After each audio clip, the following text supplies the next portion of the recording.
Homage to fundamental teacher Buddha Shakyamuni, homage to wisdom warrior Manjushri, homage to all lineage benevolent masters. The Dharma, infinitely profound and subtle, is rarely encountered even in 1,000,000 eons. Now we are able to hear, study, and follow it. May we fully realize Tathagata's true meaning. In order to liberate all sentient beings from samsara, generate supreme bodhicitta.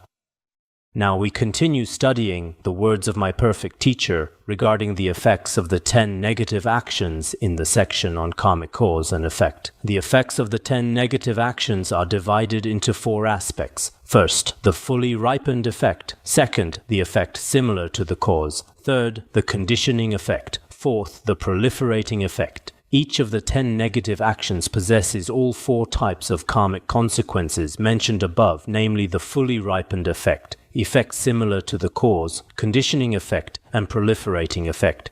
Now let me give you a detailed introduction to each of these effects. Actually, such principles of cause and effect are extremely important. Many people in today's world know absolutely nothing about cause and effect. In whatever they do, they violate the laws of cause and effect and ultimately suffer extreme anguish in this very lifetime and even experience suffering in future lives for countless eons.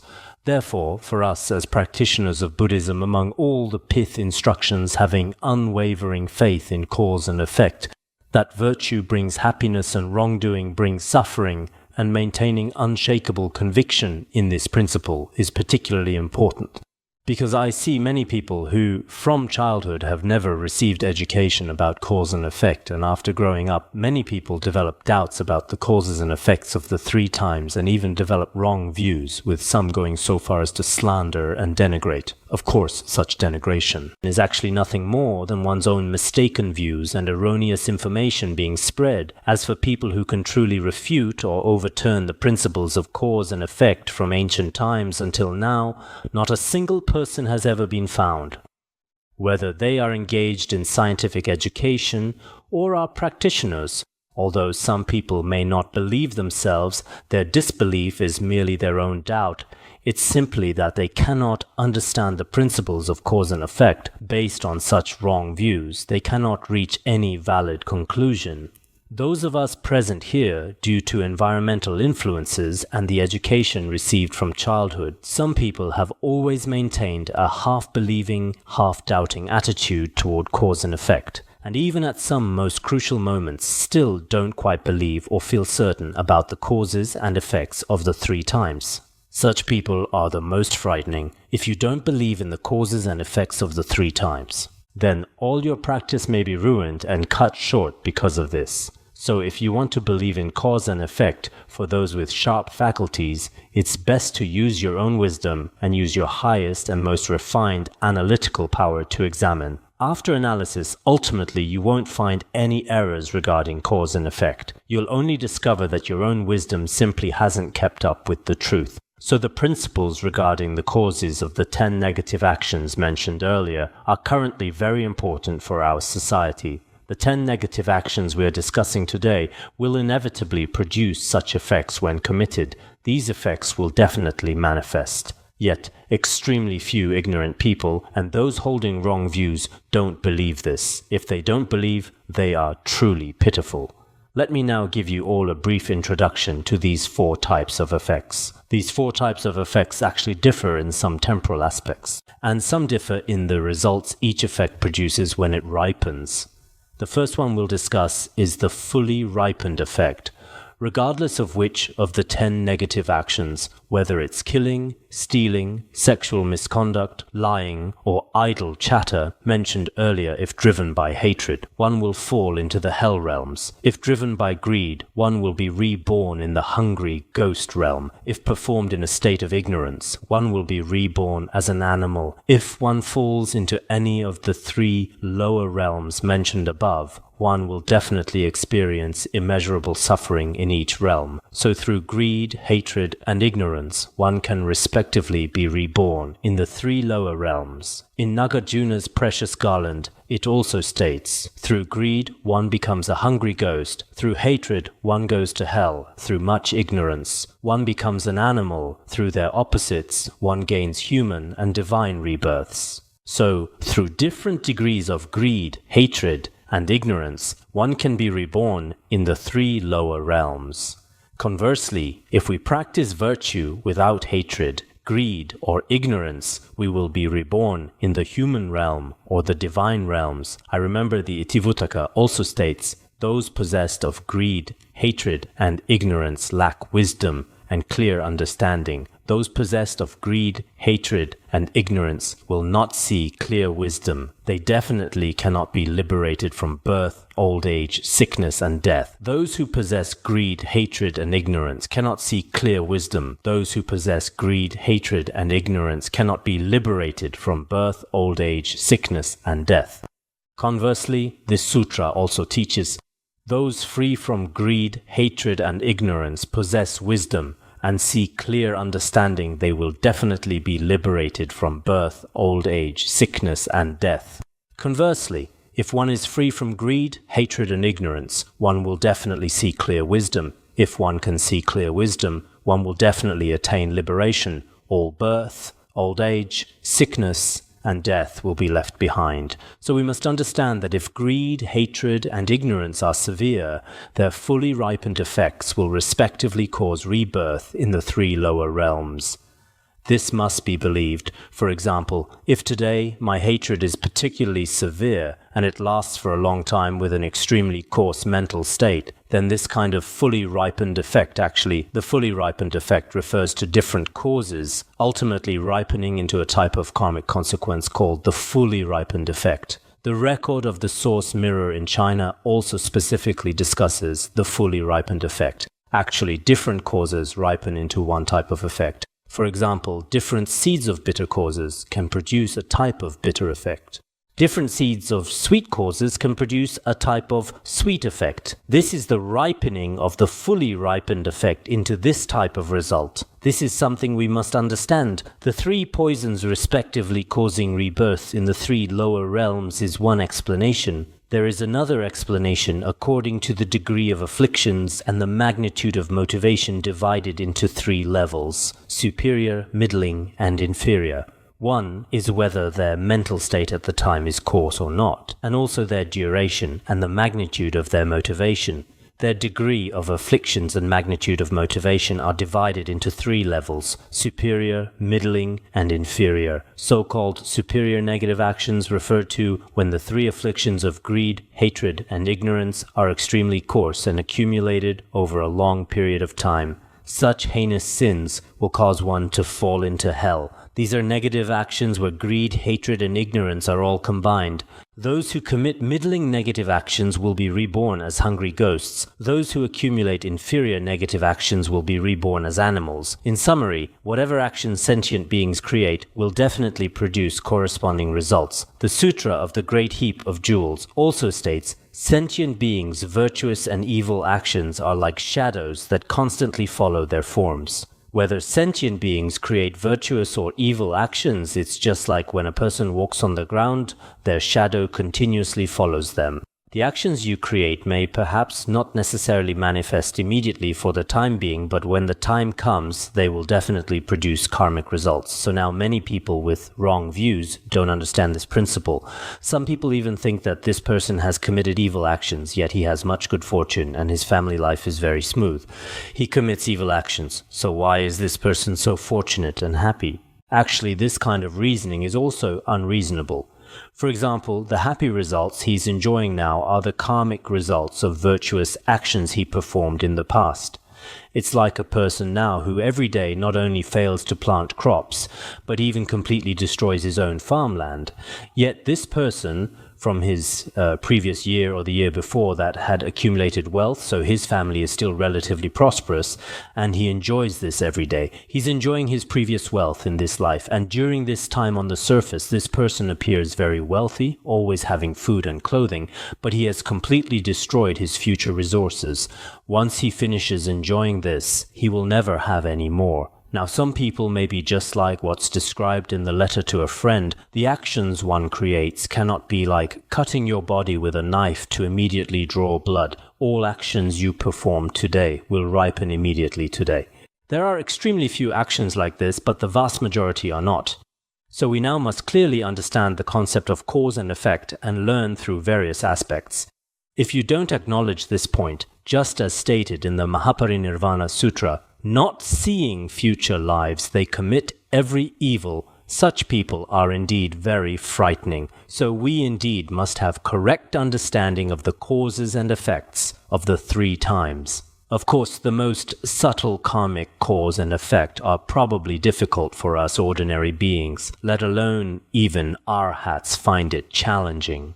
But the happiness and suffering we experience in the human realm today, or the suffering experienced in hell, are all retribution from past virtuous and evil actions. This point must be understood. I remember a story told in the treatise on the great perfection of wisdom. Once when the Buddha and Venerable Sariputra were walking together, there was a dove being chased by an eagle, and the dove was extremely frightened. When it hid in the Buddha's shadow, it felt a sense of security. Its body stopped trembling. It wasn't terrified and had no feeling of panic. Then when the Buddha moved past the dove's body and Sariputra's shadow fell upon the dove, it still felt fear. At that time, Sariputra asked the Buddha, "Why is it that I am an Arhat and you are a Buddha? We have both extinguished the 3 poisonous afflictions. There's no difference yet. When this dove receives the blessing of your shadow, it has no fear, while I don't have this ability. Why is this ? Later the Buddha said, although you are an Arhat, the 3 poisons you have eliminated and the afflictions I have eliminated are the same in essence, but there are differences in habitual tendencies because Arhats have not eliminated subtle habitual tendencies. This is the reason. Then he also observed what this dove's past life was, and found that for 80,000 eons, when observed through an Arhat's wisdom, it had continuously been a dove, not knowing what actions it had committed before. This couldn't be seen. Then he continued observing what its future would be like for 80,000 eons. It would again continuously be a dove, and after that, it was unknown what it would become. Later, when he asked the Buddha, having unobstructed wisdom, observed 80,000 eons before and found that this being had actually committed many unlawful evil actions of killing, stealing, sexual misconduct, and lying. Due to these actions, it became a dove in this life. In the future, after many eons, it will obtain a human body after being human for 500 lifetimes. It will encounter the Dharma and gradually achieve liberation. So regarding particularly subtle cause and effect, indeed, not only us, but even Arhats, to truly know how their fully ripened effects mature, or to describe all the prior causes and subsequent effects one by one has certain difficulties. How much more so for some people in the world today saying, this is the karmic result of something from your past life. Without scriptural authority, we cannot speak so carelessly, especially regarding matters of cause and effect. Everyone must be cautious if even Arhats cannot speak very clearly about it. To what realm can our ordinary being's wisdom and conceptual thoughts reach? We should be clear about this ourselves, so here we also explain such cause and effect everyone should understand clearly. In summary, the so-called fully ripened effect is that creating evil actions through the 3 poisons respectively causes rebirth in the 3 lower realms. This should be understood. Next, we discuss the second, the effect similar to the cause, divided into similar behavioral effect and similar effect, similar to the cause. The so-called effect, similar to the cause, is after being liberated from the lower realms drawn by the fully ripened effect, the karmic retribution experienced when obtaining a human body. This is called the effect, similar to the cause. Its prerequisite is first experiencing suffering in hell or among hungry ghosts and animals, then coming to the human realm, experiencing different karmic results when in the human realm. Of course, in the lower realms, there are also many sufferings corresponding to their respective karmic causes. In the lower realms, for example animals are also lower realms, the effect similar to the cause from your past life. If you liked killing in past lives, you'll like killing if in past lives you liked eating grass and were unwilling to harm other beings. Then in this life, you'll also have the same corresponding effect. Actually, effect similar to the cause. The Tibetan meaning is similar cause, quite similar to the cause one created before. What kind of cause produces this kind of effect? As stated in the introduction to Abhidharma, the so-called similar means the effect resembles the cause, hence called similar. The effect particularly resembles its cause, what is called flow. Because the effect arises from the cause, it's called flow. The previous cause completely resembles the effect, and the effect arises following the cause. As I mentioned earlier, sweet seeds produce sweet effect, bitter seeds will produce bitter effect. Just like this, such a cause and effect relationship completely similar to the cause is called effect similar to the cause. Effect similar to the cause can be divided into similar behavioral effect and similar experiential effect. First, what we discuss here is similar behavioral effect. Actually, such cause and effect relationships, no matter what, after you create this cause, this effect will definitely manifest. There is no doubt about this point. When we previously taught the Sutra of 100 Actions, the actions created by sentient beings are not destroyed even after 100 eons. When causes and conditions ripen, their effects will definitely mature. Later, I saw a collection compiled by Nagarjuna, translated by Song Dynasty translators like Richeng, with all sutras gathered together, called The Collection of Practices which Enable One Endowed with Merits. That text also contains teachings quite similar to those in the Sutra of 100 Actions. Even if countless eons pass, that action cannot be destroyed. When karmic results ripen, sentient beings will definitely experience them. Actually, this should be quite similar to the previous scriptural citation. Even if countless eons pass, the actions one has created will absolutely not be exhausted. In between, once causes and conditions ripen, these karmic results must definitely be experienced. When experiencing them, first the fully ripened effect is experienced. Then begins the effect similar to the cause. The experience of effect similar to the cause. Indeed, normally among us sentient beings, if people believe in cause and effect when using their own wisdom to carefully observe among sentient beings, certainty about cause and effect relationships can easily arise. What follows is the first effect, similar to the cause. Similar behavioral effect is like this. The so-called similar behavioral effect means this life's actions are the same as those of past lives. Whatever actions you created in past lives will appear in your behavior in this life. Previously, the Buddha taught in the Vinaya Venerable Goshira had two throats when he ate. He would also ruminate like a yak. There was also previously a monk who, when walking, would often hop and jump. Actually, his past life was as a monkey. There was also previously a monk whose behavior was particularly serene and holy when he attained the effect of a noble one or after becoming ordained. He would use a mirror to look at himself every day. Actually, he was the reincarnation of a former prostitute, so when he saw mirrors, he really couldn't help himself. Every day he would look in mirrors. Many behaviors were unavoidable. Our so-called preferences in this lifetime, we can usually say, are habitual tendencies from past lives. If one made a living through killing in past lives, then in this life, they like killing. The Buddha has a sutra called the Bodhisattva Gokaropaya Visaya Vikurvana Nirdesha Sutra. I have used this scriptural citation before. This sutra also teaches much about the Mahayana and the ultimate one-vehicle principles that sutra states. Killing brings no good results, short life and many illnesses. This scriptural citation can also be used below if one killed in the past. In this life, they like killing. If in past lives one made a living through taking what is not given, then in this present life they like stealing. So some people, when they were children, would kill insects and flies whenever they saw them. Those people who like killing are experiencing the effect similar to the cause of poisoning living beings in past lives, experiencing the effect of killing living beings in the past. From childhood, people show obvious differences due to the influence of their respective past life karma. Each person, like in one family, one child might like practicing virtue. One person likes stealing, one person might like dancing. Their respective talents are different, and their preferences are also different. Some people like harming sentient beings, while others like petty theft. Some people have no interest in this and are enthusiastic about practicing virtue and cultivating merit. These are all due to the inertia of past life, karmic habits, or the effect similar to the cause. Previously in Tibet, Dapey Nyima Rinpoche at the age of 8 taught the way of the Bodhisattva extremely brilliantly.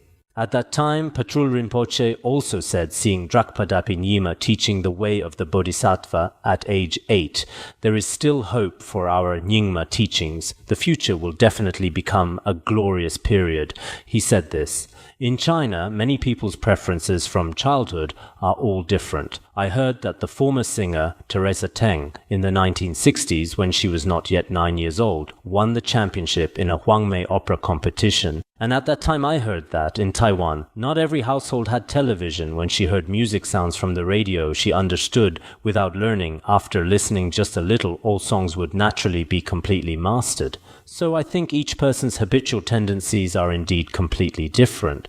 When I went to Yunnan before, the Yunnan people particularly admired Yang Liping, who danced the peacock dance. I heard that from childhood. When she saw ants, she could dance according to the ants' movements. When she saw peacocks spreading their feathers, she would start dancing the peacock dance. Also dragonflies touching water, various living beings in the natural world, their many behaviors she could naturally choreograph. I heard that now she likes dancing, Tara dances. I think this is also very good. If one's whole life is spent dancing according to animal behaviors, the future karmic result might become anything, might become a peacock or something else. It's hard to say. So like dancing the thousand-armed Avalokiteshvara, or like Tara, I think these people in the entertainment industry, those with good roots, often encounter some programs that directly or indirectly plant seeds of virtue in beings' mind, streams they can create such connections. Some who lack good roots, lack merit, and have relatively heavy karma, the dances or songs they create directly or indirectly harm many people. Some may have already left this world long ago.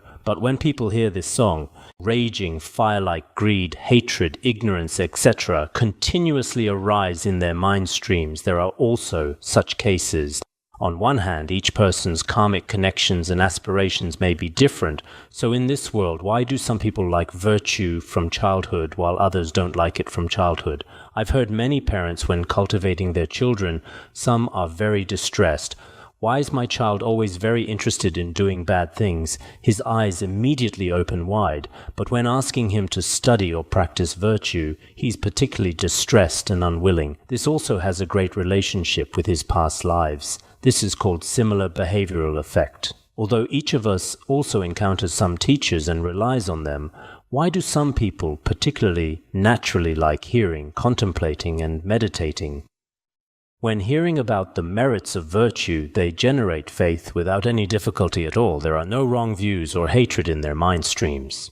But some people, when the merits of virtue are mentioned, are indeed particularly indifferent, very minimal.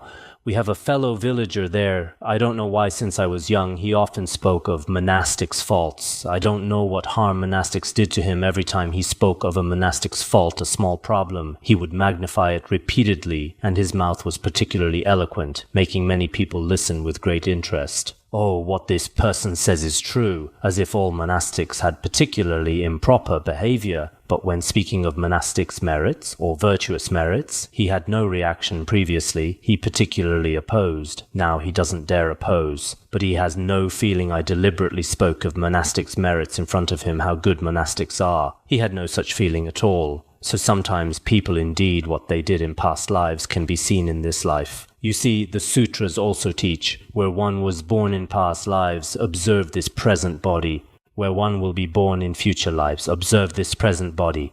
The sutras say, where you were reborn in the past, good person, bad person, or in which realm, hell, hungry ghost, animal. What was your profession? What was your work? Look at the characteristics of your present body. If in this life you have faith in virtue and no faith in evil actions, then you were previously someone who specialized in practicing virtue. Your profession should have been related to virtue. If in this life you become excited when evil practices are mentioned but seem uninterested when virtue is discussed, then this shows your previous profession was engaging in evil actions. Committing non-virtuous deeds, one should be able to see what your past life was from your words and behavior. We don't need to go to people with supernatural powers.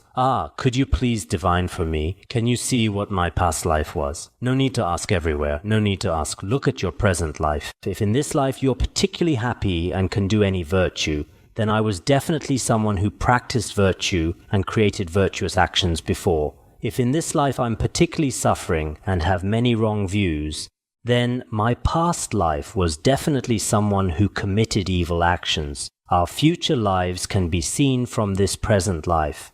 If you practice virtue every day and create merit every day, then your future lives will increasingly become bright and happy, and if the opposite is true, you will also experience suffering. So where you will be born in future lives, you can see from your behavior in this life. Not only humans, animals are also like this. For example, hawks and wolves from childhood particularly love killing, like rats. Some animals particularly like stealing, and they're also very skilled at this.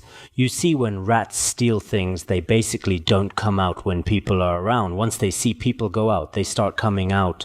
Upon hearing footsteps, they start hiding again. Some corrupt officials nowadays can't even steal like rats do. Some rats are very skillful in this regard. You see many carnivorous animals in the world. They have such skill and techniques in killing. So not only among humans, but also among animals. These are all similar behavioral effects of creating evil actions in their respective past lives. There should be differences according to virtuous or evil actions from past lives. Some, due to past life karma, show signs from childhood. For example, His Holiness Jigme Phuntsok started reciting Manjushri mantra when he was born.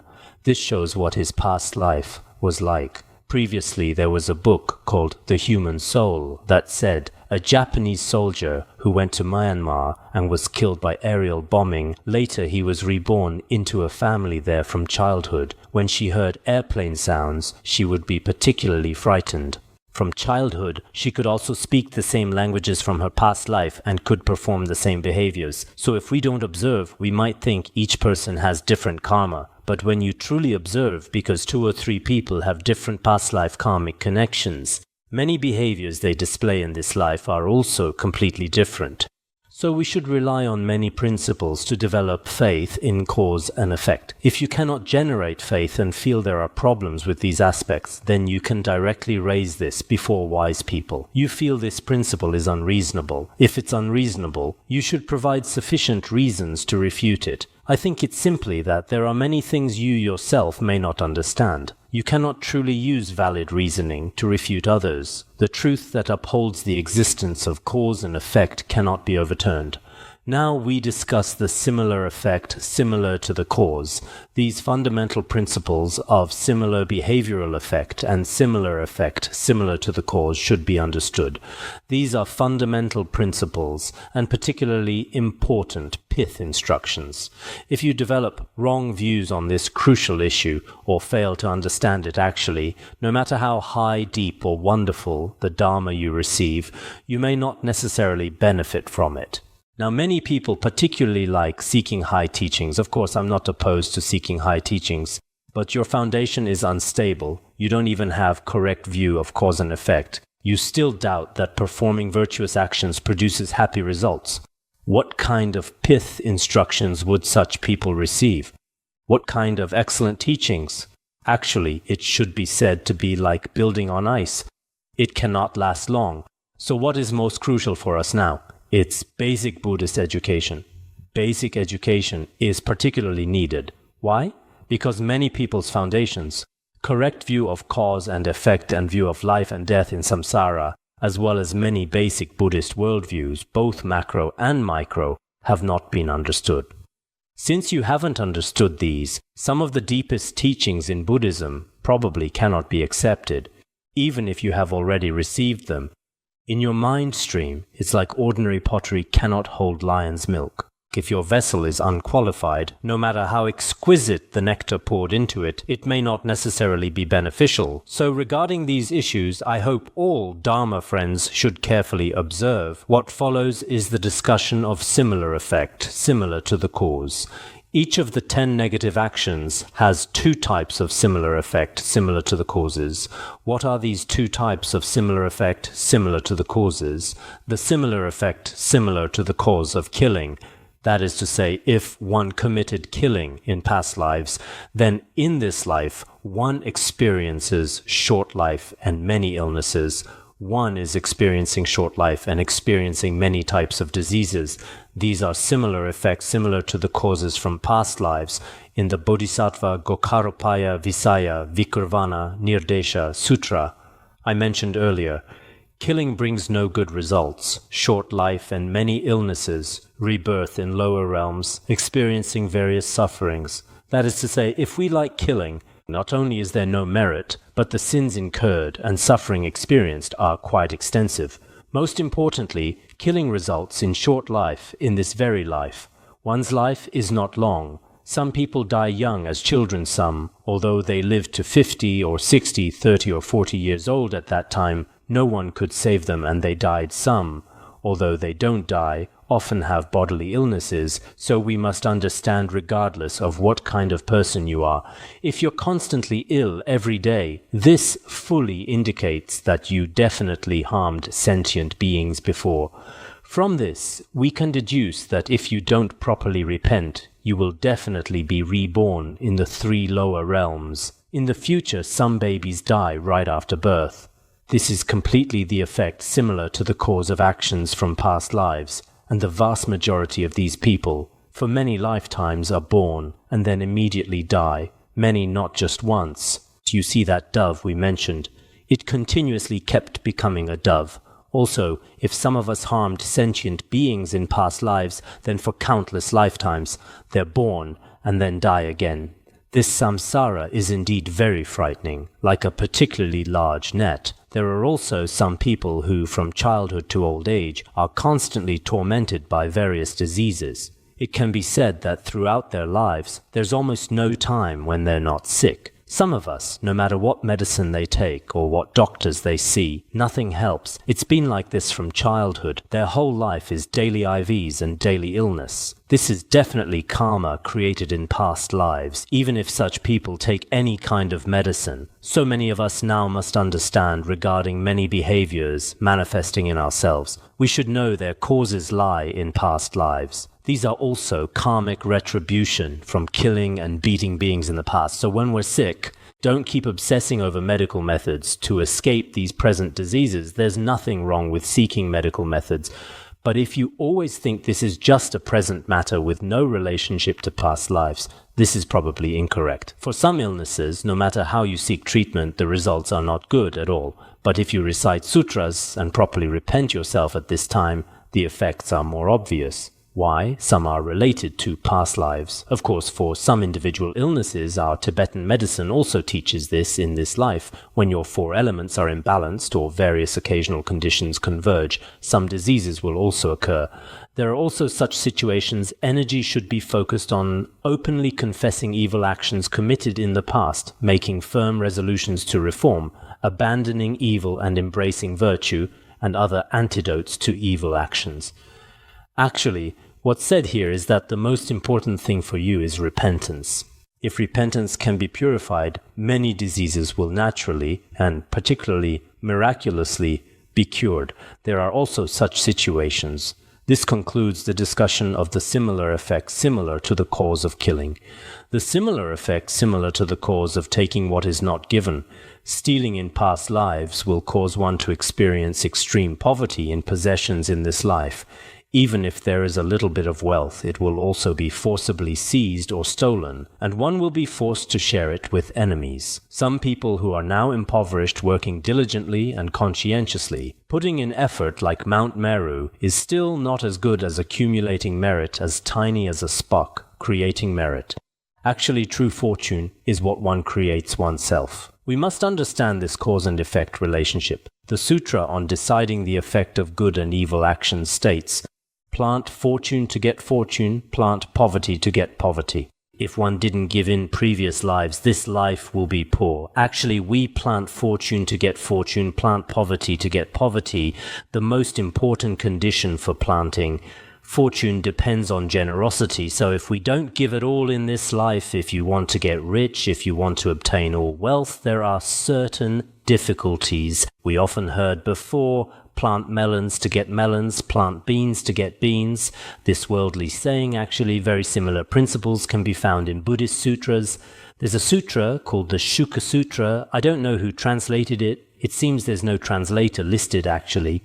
It seems like a different translation of the sutra on discerning good and evil karmic results. In that text it says, plant wheat to get wheat, plant rice to get rice, do good to get good, do evil to get evil. The first two lines. If you plant wheat, what you get is still wheat. If you plant rice, what you finally get is still these first two lines. It's actually the Mahaparinirvana Sutra also has the same text. In Buddhist concepts, we should understand plant beans to get beans, plant melons to get melons is actually do good to get good, do evil to get evil. Everyone must understand the relationship of this viewpoint.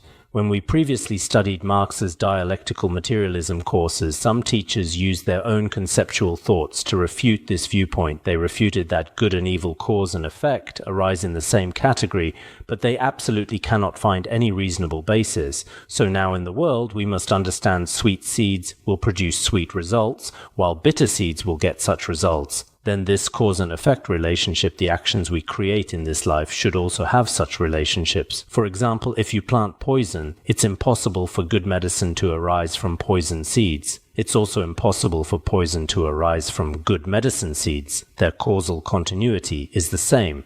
Of course, there are some special relationships which Buddhism also acknowledges. Originally you created negative actions, but later encounter other conditions. For example, when we repent or encounter other excellent objects of merit, your negative actions not only don't ripen, but actually become merit. Regarding the cause and effect relationships of some individual plants when encountering conditions from other seeds, their nature might change, but these are individual cases also representing different conditions. So regarding the relationships of conditions everyone must have, no matter what kind of views you encounter, an unshakable correct view. This is very important. Generally, particularly steady people, particularly composed people, have certain confidence in themselves. They won't be like, today one teacher says this, today one Dharma friend says that every day, swaying like reeds on a wall in the wind. They won't be like this. When the time comes, they can utilize their own understanding. Apart from this, they don't need to follow others. This is the view of those with sharp faculties. So here we have also explained many people put in such great effort, yet their merit never manifests desperately trying to make money. The result is not only failing to make money, but even losing money daily. Why? It's because you yourself didn't create virtuous actions in past lives. Actually, if one doesn't have past karmic results of generosity, the fortune to become wealthy, even if in this life one exerts tremendous effort, there won't be any gain or effect. Look at most bandits who openly rob and seize, or thieves who secretly steal the stolen goods they obtain each time. If they consistently obtained so much, the entire earth would have difficulty containing it all. Some big bosses, large enterprises, supposedly earn so much money per day, earning hundreds of millions per year. When you hear this, wow, if this person truly kept making money like this long term, probably the money couldn't be contained in this world. But actually, in the end, many people don't have much left. But actually, those who rob in broad daylight, as well as those who steal when people are unprepared to make a living, often end up starving to death because they've reached the end of their rope. There are often such cases. Finally, because these people created such karma in past lives, or because they lack merit in this very life, their final fate is like this. Those merchants or people who enjoy offerings, some merchants, some who enjoy offerings, present-day monastics, tulkus, teachers, each time they receive extremely large amounts of wealth, but they give nothing back to society, make no contribution to Buddhist activities when they leave this world. They probably have nothing. So many people are like misers with no harvest at all. Such wealth indeed has no use. Actually, such people are the poorest. I remember the Sutra of the Great Heap of Jewels previously stated, if people are extremely greedy, accumulating wealth without satisfaction, such deluded people are called the poorest, meaning those with particularly great greed who think about accumulating wealth every day without any satisfaction, always being insatiably greedy. Such particularly arrogant, particularly crazy people are actually the poorest people in the world. We see some bosses in today's society. Although their family wealth is extremely abundant, their eating and clothing are always so laborious and exhausting. They're like penniless beggars with no difference. Actually, sometimes beggars live very happy lives when he gets a little something from the garbage bin, for example. Getting a corn cob, I saw a beggar. He peeled off the outer husks of the corn and ate it after eating. He went to the riverside to drink some water, then lying down happily, looking at the blue sky and white clouds around him. There were also gentle sounds and songs from small streams. His lifestyle was particularly valuable and joyful. Perhaps when he was sleeping, he rested in the state of luminous emptiness. I think there are such people in our world too, no matter how abundant the wealth one obtains without gaining any benefit. Such phenomena can be seen everywhere, always making money, always their wealth in the end, I think. If it benefits neither society nor themselves, people become slaves to money without any meaning. If oneself possesses the karmic results of past generosity, then without any effort, one will possess wealth that lasts a lifetime. If you truly want wealth to continuously flow in abundantly, you must diligently practice offerings above and giving below. This is the only way to get rich. Even if some people don't get rich in this life, in future lives they should have abundant wealth flowing in. Originally in this karmic land of Jambudvipa, actions created in the first half of life mostly ripen in the second half. If one encounters a particularly excellent field of merit in this way, good results can be obtained in the blink of an eye. Previously, it seems in the Sutra of the Wise and the Foolish, there was a particularly poor person who made a living cutting firewood in the mountains. It seems his family had very little food. Later, he encountered a Pratyeka Buddha and offered his food to him. Then when he went to the mountains to cut firewood, he encountered a mountain rabbit. This mountain rabbit died and became a human corpse that kept embracing him. At first he was very frightened, not daring to return during the day. Returning at night, it turned out the corpse was a golden person with gold that was inexhaustible. Later the king discovered this. When the king came to see, it was still a corpse. The king didn't dare approach, but he himself could completely enjoy it and could provide much gold to the king. Later, the king was also very happy and made him his minister. Such phenomena, I think, are particularly common in our society today. For example, when a person generates bodhicitta in an enterprise seemingly unconsciously, they immediately get rich. Previously poor people might encounter different circumstances or excellent karmic connections from past lives, or different aspirational power and virtuous conditions in this life. Immediately getting rich, such phenomena are quite common in society today. So, the concept of cause and effect should be particularly important for practitioners, but now, people who truly believe in cause and effect are relatively few. This is the biggest problem among Buddhists. Everyone should examine this. If your trust in cause and effect is not very firm, I hope you'd better not aim too high, and don't primarily seek advanced teachings. You should first study texts like the Sutra of 100 Actions and the 100 Parables Sutra, as well as some stories and principles related to cause and effect, also logic, like the commentary on valid cognition, which has detailed analysis of cause and effect, how it exists conventionally through valid reasoning, completely different from non-Buddhist schools. Master it yourself in this way. I think everyone will have correct view of cause and effect in their mind stream, having correct view of cause and effect.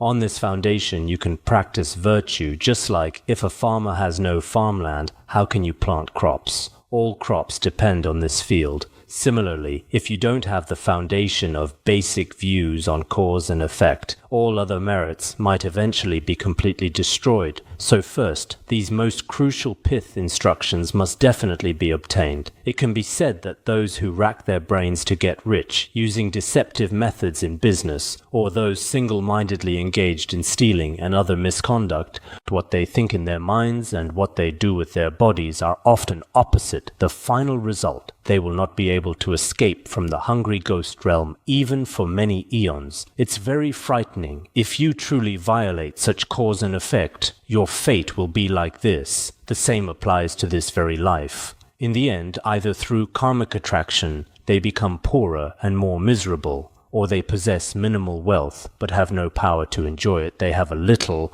but it all ends up being used by others. Previously, there was a person who with great difficulty bought a very good book. Another person began trying every method to seize it. And after seizing it 17 years later, that person was still complaining and talking about it, but there was nothing to be done. At that time, it was still related to the Dharma friend's merit, or due to their own stinginess, they caused themselves. The wealthier they become, the more they feel impoverished, shabby, and lacking everything, or their wealth actually becomes a cause for negative actions, etc. Some people without merit, although they have some wealth, this wealth might be the cause for creating killing and other negative actions. Some people, although they possess wealth, it serves no useful purpose. They simply become like hungry ghosts guarding treasures. Therefore, regarding those wealthy people who appear to have abundant financial resources, if we carefully observe their actions, if their wealth cannot be used for righteous dharma as a cause of happiness in this life or the next, or for the problems of having adequate food and clothing, then they are more pitiful than poor people. Poor people have no pressure to guard wealth, no pressure to accumulate it, because they themselves have no wealth. Without wealth, they live a very peaceful and relaxed life every day. But these wealthy people every day for their wealth invest so much energy and time, yet in the end they neither make offerings above nor give below, nor create merit, even for their own adequate food and clothing. They seem reluctant to spend in that case. For whom is this wealth being used? What value and purpose does it have? None. Moreover, they are already experiencing the effect similar to the cause of hungry ghosts. They haven't even fallen into hell yet, but now they're no different from hungry ghosts. Among hungry ghosts, there's specifically one type that guards treasures. This is explained in the commentary on the introduction to the Middle Way. They have no power to enjoy it, but they watch it every day, just like some large enterprises and big bosses, financial managers nowadays. Every day they count and count. Always so much money, like some people working in banks. I once met someone from a bank. I said, "You handle so much money." I just count it every day." Actually, when I want to use it myself, I basically have none. I've just become a slave to money, counting every day. Some are very skilled at it. But how much do you use yourself? None every day. Generating greed, generating greed, generating greed. This is completely the retribution of impure giving. Actually, impure giving has 33 types of impurity when convenient. You should also look at the scriptures. The Agama Sutras and other scriptures all contain them impure giving, for example, giving others alcohol, meat, cigarettes, etc. Giving these to others will, in the future, make one like a hungry ghost guarding treasures every day. Money can be seen, maybe in one's own hands, but one has no power to use it. Also, very pitiful, one is extremely poor but cannot use it if used. Perhaps at that time even one's life would be in danger.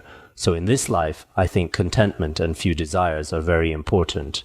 On the basis of contentment and few desires, past life cause and effect deserves attention. If you yourself have merit, perhaps you'll often naturally obtain some wealth that you can enjoy. If you truly had no merit in past lives, no matter how hard you try in this life, you may not necessarily obtain it. In such circumstances, you shouldn't be particularly distressed. You should basically live according to your standard of living. If you're particularly poor, don't set your expectations too high. If too high, you'll be very distressed mentally. So now, worldly people, including some people in our Tibetan areas, their mental greed is extremely intense. They need this, need that, wanting too many things, but your merit and economy simply cannot keep up with your desires. This brings much suffering. Then corruption might occur. Starting to cheat money through various means, your behavior will manifest various improper conducts. So the key is our inner adjustment. This is very important. With good inner adjustment in your brief human life, you should be able to see through everything. But some of us seem to have very rich imaginations, things that are completely unrealizable. They fantasize about every day. I think some people, perhaps due to past life karma, things that don't exist in external circumstances at all. They keep making calculations in their minds, this and that, even regarding relationships between people. Some with particularly complex conceptual thoughts. Oh, this person is not good to me. This person is my enemy. They might be harming me behind my back. This person should be such and such. They often think, as if possessed by demons, there's nothing like this at all. Yet they start thinking such people will also imagine wealth they could never obtain. Oh, I heard today that in the 33 heaven there's a wish-fulfilling tree. I should try every method to obtain it. America probably has much wealth. I personally must try every method to get rich. After getting rich, I want to go live in America, buy an airplane for my personal use. Oh, at that time my driver, how will the refueling work? I must go online to research. When I buy an airplane, how to refuel it. This must first be prepared properly. If not prepared well, when I get there it might be too late. Then they start going online and trying to figure it out. So now I see some people are particularly ridiculous. Many completely unrealistic things, not just in this lifetime, but things that wouldn't be realized in many lifetimes. They keep calculating in their minds, always making wishful plans, I think. Many people nowadays sometimes appear quite foolish, so everyone should live according to their own status, intelligence, financial capacity, and merit, living a relatively simple life. In this way, as Einstein said, it will be beneficial for both your body and mind live a simple life. Don't hope for too much. Don't set your expectations too high in this way regarding your past lives. For example, if your body is healthy today, then be happy if your body is not healthy. There's no need to be particularly sad. This is related to your past lives. If you have money today, be happy. If you don't have money, this is also definitely related to your past lives. So you should understand your own circumstances. This point is very important, all right? Today we'll conclude here.